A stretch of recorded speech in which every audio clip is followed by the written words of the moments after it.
जय हिंद साथियों। तो डेली एनालाइज को देखते हुए आज हम आपके लिए एक और प्रैक्टिस सेट लेकर आ गए हैं जो पूरे नए पैटर्न पर आधारित है। तो चलिए देखते हैं। 2022 Christopher Martin Jenkins spirit of cricket award का विजेता किसे घोषित किया गया? तो आपके सामने चार ऑप्शन हैं: ज्ञानेंद्र मल्ला, आसिफ शेख, कुशल भुरटेल और चौथा ऑप्शन है रोहित पेडेल। तो इसका सही आंसर हो जाएगा आसिफ शेख। अगले क्वेश्चन पे आते हैं। अगला क्वेश्चन आपके लिए है, निम्नलिखित में से वह कवि कौन सा है जिन्होंने बुद्ध की जीवनी बुद्धचरित की रचना की? तो बुद्धचरित की रचना किसने की? अश्व घोष। अगले प्रश्न की ओर आते हैं। अगला प्रश्न आपसे पूछा गया है, निम्नलिखित में से किसे भारत के सभ्यता इतिहास में नया पाषाण युग के रूप में जाना जाता है? तो आपके सामने चार ऑप्शन है, इसमें से आपका ऑप्शन सही हो जाएगा नव पाषाण। अगले क्वेश्चन की ओर आते हैं। अगला क्वेश्चन है, विभवांतर की एसआई इकाई क्या है? चार ऑप्शन: एम्पियर, वोल्ट, वाट, जूल। तो इसका सही आंसर हो जाएगा वोल्ट। अगर आपसे पूछा जाए कि एम्पियर, तो एम्पियर किसकी होती है? प्रवाह की।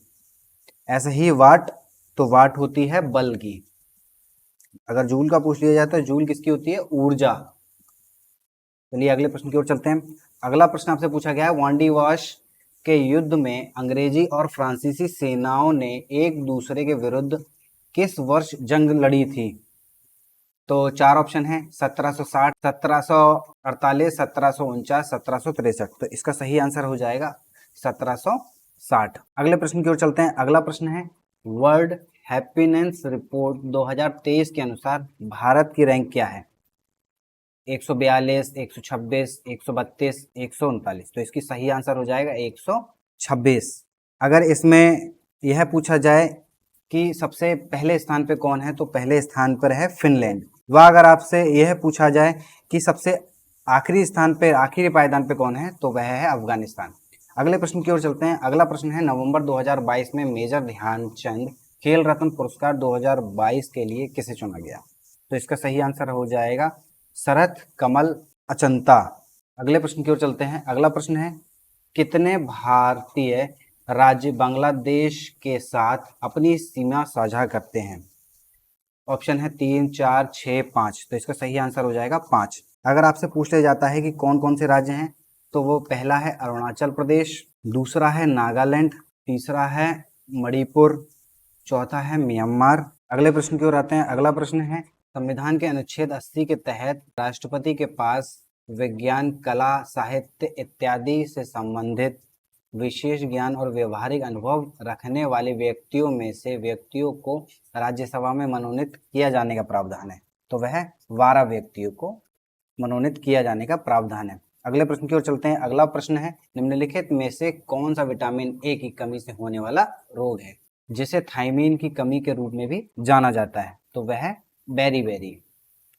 अगले प्रश्न की ओर चलते हैं। अगला प्रश्न है, दक्कन में निम्नलिखित में से किन दो राज्यों पर औरंगजेब ने विजय प्राप्त की थी?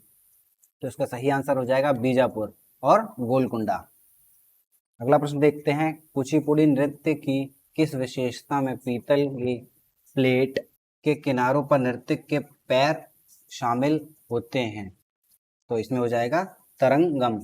अगले प्रश्न की ओर चलते हैं, श्वेत क्रांति शब्द किससे संबंधित है? तो श्वेत क्रांति शब्द दूध से संबंधित है। तो अगर आपसे यह पूछ लिया जाता है कि फसलों से, तो वह हरित क्रांति हो गया, मछली से तो वह हो गया नीली क्रांति, व चमड़े से तो वह हो गया भूरी क्रांति। अगले प्रश्न की ओर आते हैं, जाइलम के संबंध में निम्नलिखित में से कौन सा कथन सही है? तो जाइलम ऊतक एक दिशीय रूप से गति करता है, एक ही दिशा में वह गति करता है। अगले प्रश्न की ओर आते हैं, रमन किस राज्य का धार्मिक त्योहार है? तो रमन उत्तराखंड का धार्मिक त्योहार है। अगले प्रश्न की ओर आते हैं। अगला प्रश्न है, वेम्पति चिन्ना सत्यम को 1998 में पद्म भूषण से सम्मानित किया गया था, वह नृत्यक हैं? तो वह किसके नृत्यक हैं? कुचिपुड़ी के। और कुचिपुड़ी कहाँ का नृत्य है शास्त्रीय? तो वह आंध्र प्रदेश का। अगले प्रश्न की ओर आते हैं, महाराष्ट्र के किस शहर का नाम छत्रपति संभाजी नगर रखा गया? तो औरंगाबाद का नाम छत्रपति संभाजी नगर रखा गया। अगला प्रश्न की ओर आते हैं। अगला प्रश्न है, निम्नलिखित में से कौन मौद्रिक नीति का मात्रात्मक उपकरण नहीं है? तो वह है नैतिक दबाव। अगले प्रश्न की ओर आते हैं। भारत सरकार ने प्रतिवर्ष किस दिन पराक्रम दिवस के रूप में मनाने की घोषणा की है? तो इसका सही आंसर हो जाएगा 23 जनवरी। अगले प्रश्न की ओर आते हैं। पृथ्वी की बाहरी परत कहलाती है, तो क्या कहलाती है? स्थल मंडल। अगले प्रश्न की ओर आते हैं। सशस्त्र सीमा बल महानिदेशक के रूप में किसे नियुक्त किया गया? तो वह किया गया है रश्मि शुक्ला को। अगले प्रश्न की ओर आते हैं। अगला प्रश्न है, स्वतंत्र मेरा जन्मसिद्ध अधिकार है और मैं इसे लेकर रहूंगा। तो यह नारा किसका था? तो यह नारा बाल गंगाधर तिलक। अगले प्रश्न की ओर आते हैं। भारतीय संविधान के निम्नलिखित अनुच्छेदों में से किसके तहत एक राज्य में राष्ट्रपति शासन को लागू किया जा सकता है? तो 356 के तहत। अगले प्रश्न की ओर आते हैं। अगला प्रश्न है, राज्य मानवाधिकार आयोग के अध्यक्ष का कार्यकाल कितना होता है? तो इसका कार्यकाल होता है 3 वर्ष का। अंतिम प्रश्न की ओर आते हैं। खाना पकाने के तेल को किस प्रक्रिया द्वारा वनस्पति घी में परिवर्तित किया जाता है? तो इसका सही आंसर हो जाएगा हाइड्रोजनीकरण। तो यह थे आपके मोस्ट इंपॉर्टेंट प्रश्न। इन प्रश्नों को अच्छे से रिवाइज करिए। वह हमने और प्रैक्टिस सेट डाले हुए हैं, उनको देखिए। इनमें से प्रश्न पूछे जा रहे हैं, आप उसके एनालाइज देखिए। अगर ये वीडियो अच्छी लगी तो वीडियो को लाइक करें व चैनल को सब्सक्राइब करना ना भूलें। धन्यवाद।